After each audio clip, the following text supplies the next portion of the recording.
Hello everyone and welcome to my channel. And today I'll be reading a Xiao listener by me.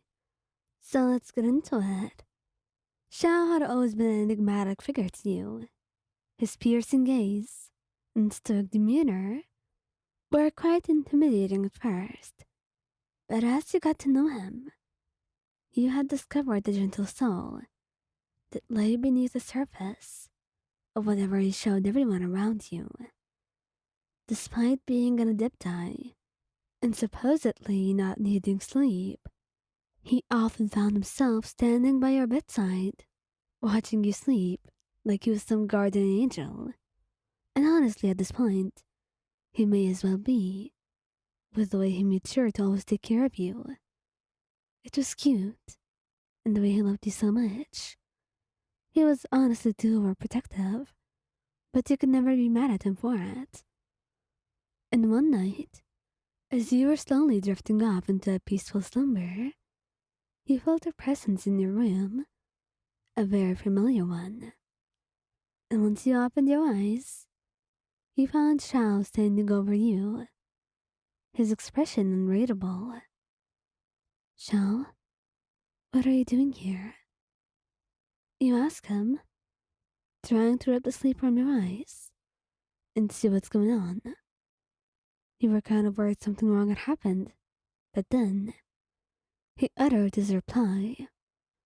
I couldn't sleep, he replied simply, his voice low and husky, and I didn't want to leave you alone.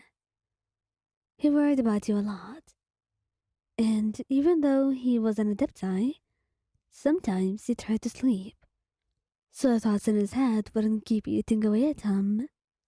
Some could call it the coward's way out, but Xiao thinks it's quite smart. That would always make him avoid more problems in the future. So you smile up at him, feeling a soft warmth spread through your chest. Well, if you're going to stay, you might as well get comfortable, he said gently, patting the space next to you. Xiao only hesitated for a moment before nodding and crawling into bed, right next to you, right where he was meant to be. He lay there stiffly for a few moments, his arms at his sides, before awkwardly opening them for you to crawl into. You snuggled up against him, feeling the heat from his body seep into your bones. This is nice, he murmured, your eyes fluttering closed. Xiao didn't reply, but you could feel his chest rise and fall with each slow breath they took. The sound of his heartbeat was more like a lullaby to your ears, soothing you into a deep sleep. You loved him. You loved the way he could be there with you, making you feel at peace with only his presence. That was something that you knew very well, that only Xiao could do. And you were happy that you were able to provide him with something as well. You were able to provide him with that feeling of security, of being able to be in someone's arms and sleep in them, to feel at peace and feel loved.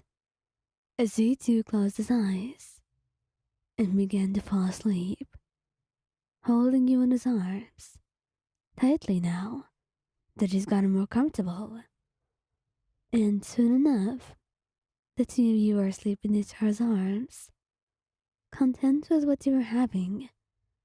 And that moment, that, although fleeting, it will remain there in your memories for as long as you will be.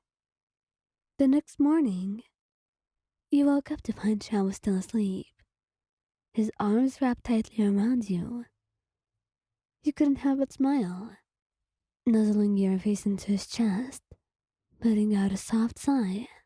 Contentment and safety being the feelings that you were feeling at the time. That warmth that he provided, and that love that it was able to make you feel was something so simple as a hug, or just being right next to you. Over the following weeks, this became a regular occurrence. On nights, when Xiao wasn't out hunting monsters, he would join you in bed and allow himself a few hours of rest, a few hours of peace, where he wouldn't have to think, where he wouldn't have to worry, and the only thing he would have to be was just be there and exist, be in your arms, and be able to see and feel all of your love. And you too loved the feeling of his arms around you, and the way his body fit perfectly against yours. Like the two of you were simply made to be together. Like that was the purpose of your existence. And one night, as you lay snuggled up against him, he couldn't help but speak up. Xiao, I just want to tell you, I love this. You whispered, tracing circles over his chest with your fingers. I love sleeping next to you. Xiao didn't stop for a moment, still getting used to this whole affection thing, especially when it was so unexpected. But then, he relaxed right back again. I enjoyed this while on, he admitted, his voice barely above a whisper. He smiled and tilted your head up to look at him. His eyes were closed, but you could see the faintest hint of a smile tugging at the corners of his lips. You know, this could be our thing, he said teasingly, and his eyes flew open as he watched you. Every night, you can fall asleep in each other's arms. He looked down at you then, with a mixture of surprise and affection. I would like that, he said softly, his fingers trailing lightly down your arm. And from that night on, falling asleep in each other's arms became a nightly ritual. You would curl up against him, feeling his arms wrap around you protectively. His heartbeat and steady breathing were like a lullaby, lulling you into a peaceful slumber, while he would just watch over you until he too would eventually fall asleep. The two of you in each other's arms, like that's where you're always meant to be.